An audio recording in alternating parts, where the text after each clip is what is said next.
Mas o que eu sempre tento fazer com a minha equipe é ter transparência. Por quê?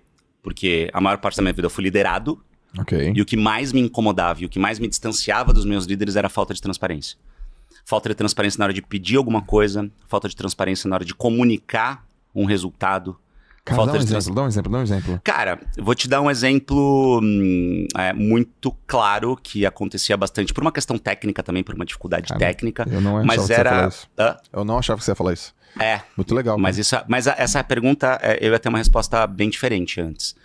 Se você me perguntasse isso há um ano atrás, eu ia te dar... Um ano atrás eu ia dar outra resposta. Mas, quando eu trabalhava na Globo, por exemplo, eu era repórter, eu sempre fui muito guiado por dados, eu sempre tive muito essa necessidade de dados. Então eu sempre perguntava e tentava entender quais eram os picos de audiência do jornal. E era uma informação que não é que a Globo não me passava, era uma informação que era consolidada, que às vezes demorava um tempo para vir. Então você tinha um gap técnico aí no meio desse caminho. Mas a partir do momento que eu comecei a produzir conteúdo para a internet, eu consegui ter a transparência dos dados quase em real time, isso mudou completamente o jogo. Para mim e para quem trabalha comigo.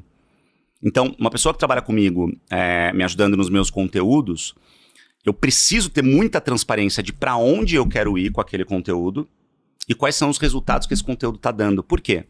Porque eu me deparo muitas vezes com alguns dilemas, como, por exemplo, eu pego um social media que trabalha comigo que fala assim, vamos entrar nesse meme porque esse meme vai dar resultado. Mas eu preciso ser transparente com ele a ponto dele entender que o resultado para ele não necessariamente é resultado para mim.